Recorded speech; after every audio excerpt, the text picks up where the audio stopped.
Welcome everyone to the channel where we unbox, review, and test out products for imagination. And in today's video, we're gonna be taking a look at the top 3 best star projectors that you can purchase online right now. I'm curious about these because in my mind, it seems like a star projector, it's a really cost-effective way to totally bring some ambiance to a room, and it doesn't take up too much space, the little device, the little projector. So we're gonna be taking a look at the top 3 today, which are, one of the most popular ones I see everywhere is this guy. It is the Bliss Lights Skylight. And then we'll take a look at a cheaper alternative to the Bliss Light, which is a very similar form factor. So we'll take a look at this one right here. Any video, here's our little advertisement. So this one's significantly cheaper than the Bliss Light, so I am curious to know more about it. And then lastly is this one, which for our purpose, I'll call it like the spaceship star projector. Yeah, this one projects upwards as opposed to the other two, which kinda you can shoot the projection light at a surface, but this one kind of just goes upward. So yeah, we'll grab all 3 of these. We will see what they're all about. Okay, so here are the star projectors now. The items have arrived. Right off the bat, I'll tell you, this definitely has the nicest box. This is looking promising. So this one's close in price to the Bliss Skylight. This one does retail for a bit more. And then we have the third projector, which looks very similar to this Bliss Skylight here, but is significantly cheaper than these two. I'm super curious how this guy will compare to the name brand Bliss Skylight. Is this gonna be much better than this guy? I don't know, we'll find out. Okay, so first of the bunch, let's open up this guy and see what we're working with here. For best results, please remove protective film from aperture before use. Okay, it's about the size of my hand here. I guess that's the little peel off for the aperture. Okay, what else we got? We got some, so here we go. This is the power adapter, and that's pretty much it. I mean, that's all that's in the box here.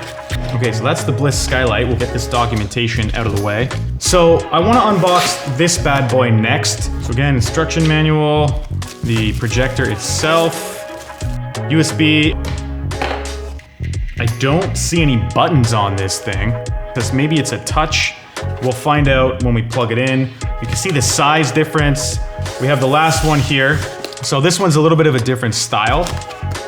This is what we're looking at with the packaging on this bad boy. What do we got here?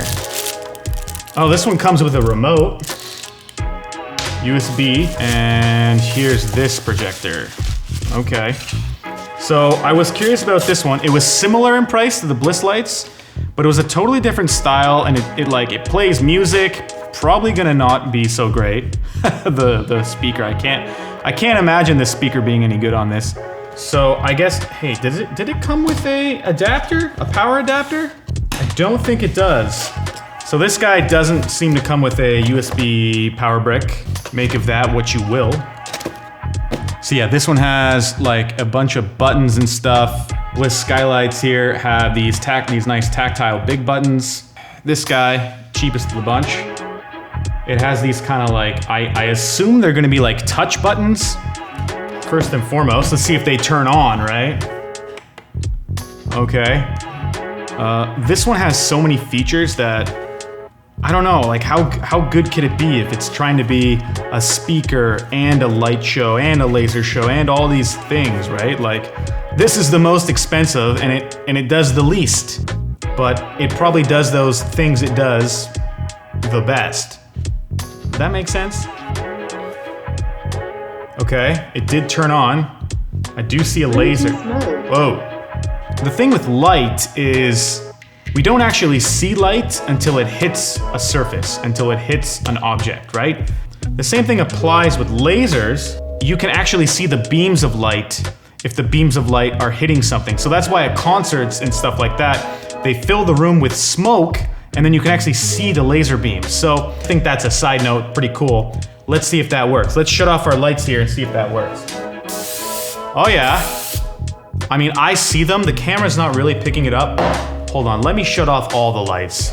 Computer, turn off everything. Well, mostly everything. These two lights aren't hooked up.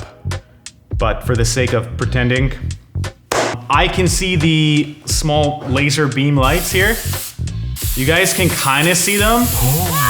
So we're back. As you can see, everything is a bit hazy now. That's because we sprayed a bunch of this stuff to try and see some laser beams. I once made a short film where we had a more powerful laser and we used smoke to get this cool effect.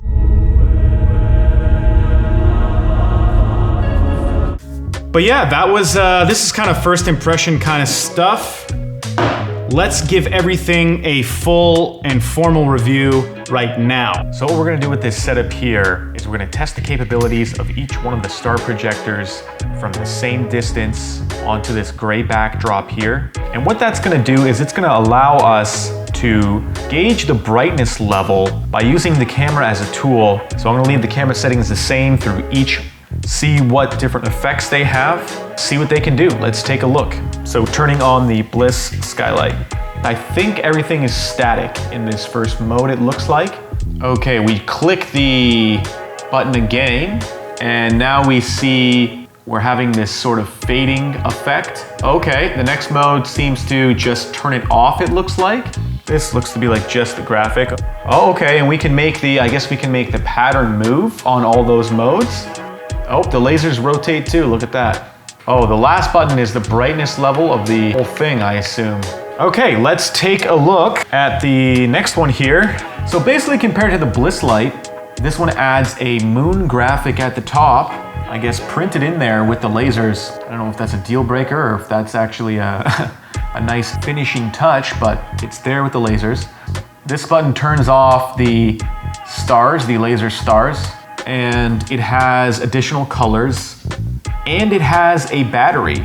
Okay, so last of the bunch is that kind of circular spaceship looking projector. The way we control it is with the remote. The remote does take 2 AAA batteries. Right off the bat, as I can tell, it covers a much wider angle, a much wider surface area than the other 2 projectors. And it does seem to be a lot more feature packed. What I think is really cool is you can mix the colors on this projector, like the red and the blue, and then can get the pattern to swirl with us.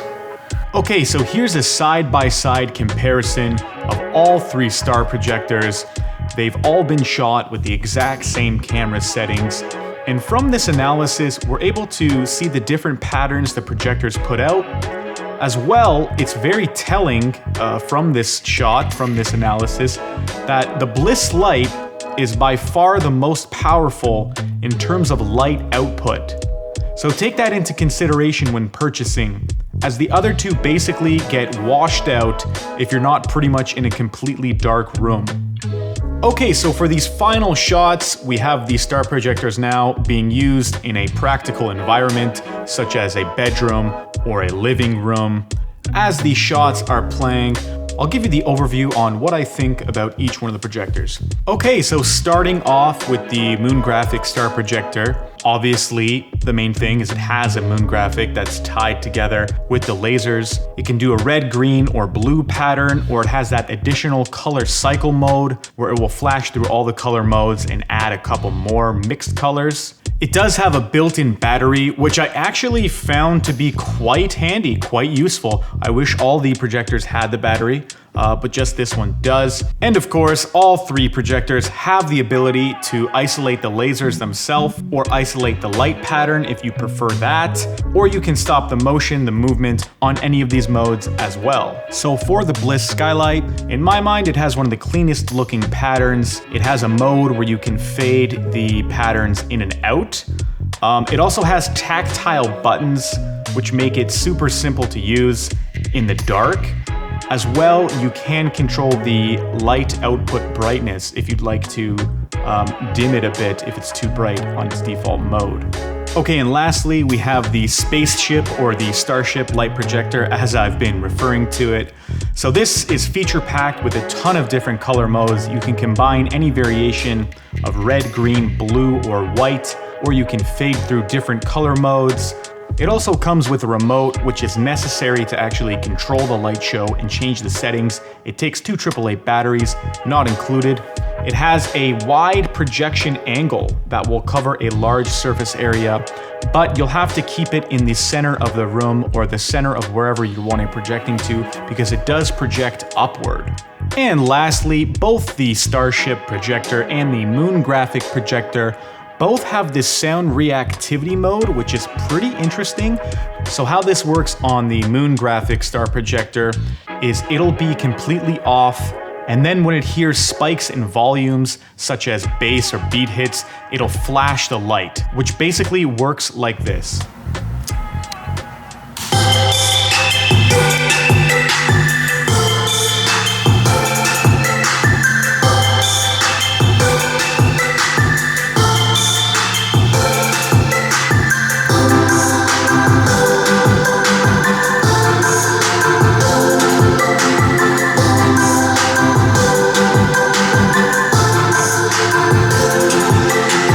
The Starship light projector works a little differently. It seems to keep the projection going even if it doesn't hear sound, but then when it does hear loud sound, it will change the pattern, kind of like you're seeing with me clapping here.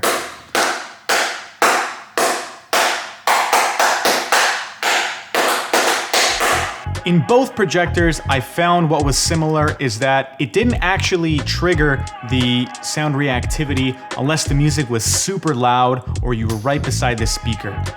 Okay, so final thoughts on the Star projector, starting with the Bliss Lights Skylight here. Well, it's certainly the most well-made, highest quality. I like the big buttons, it's simple to use, and most importantly, it has the brightest light output. The second guy here, which is very similar to the Bliss Light, what I've been referring to as the Moon Graphic Star projector. There are companies reselling and white labeling this same projector. I love the fact that this has a battery. I think in practical use, it's nice to be able to just grab, go, put it in different spots, try it out. I never thought it would be so useful having a battery, but it certainly is. Hated these touch buttons in the dark. You can't, it's like next to impossible to figure out what's what and what you're touching and how to even turn the damn thing on. So loses a few points there, but it is the most cost-effective of the bunch, and it has a fair amount of features for the price it is. And lastly, we have this Starship Spaceship light projector. What can I say about this guy? It is the most feature-packed. It has the most colors, the most modes, most control. You can mix and match colors. It has a built-in Bluetooth speaker, which, albeit, is not very good, but if you do connect your phone or your music device to the speaker, the music will play and the light show will react to the music that you're playing from it. So in conclusion, which one should you buy if you're in the market for a Star projector? I think to answer that question, you first have to really think about where are you going to be putting the Star projector? Because therein lies the answer. It is super helpful to be able to place the projector somewhere, point it and shoot the light on an angle to a roof or to a wall or something. That was helpful. So having a front projector style is super helpful in terms of practical use. I found that even though this Star projector does have the widest coverage, the largest angle of light that it throws, that it projects, it kind of has to be in the middle of the room for it to work. Because unlike the other two projectors where you can have it off to the side of the room or on an end table and you can kind of angle it, this one just shoots upward and you can't necessarily lay it, it's hard to lay flat. It's not really meant to be used that way. So basically what I'm saying is figure that out. If you can have a Star projector in the middle of your room, or if you're gonna put it somewhere you would benefit from having the projection shoot upwards, then get this guy. If you are gonna benefit and you want more versatility, you want to be able to place the star projector pretty much anywhere and then angle it and project it somewhere, then I would choose between these two. And if you're going to be using this star projector in a room that has ambient light, a lot of ambient light, then it kind of rules out these two, and I would go with the Bliss Skylight because this is the brightest output and you're going to actually be able to see the pattern with still having a bit of ambient light in the room. So in conclusion, hopefully this helps you guys solve which star projector is the best for you. If there's anything I've missed or you have any further questions, please drop a comment below and I'll do my best to answer them and share any further knowledge that I have. And because this is a new channel and we're just starting out, I would really appreciate it if you guys could subscribe if you think the content's gonna be relevant to you. I plan to do videos like this on the regular where we review the coolest, funkiest lights, gadgets, smart technology for enhancing your space, bringing a little bit of mood and ambiance to your room, to your desk setup, whatever the case may be. Have a great night.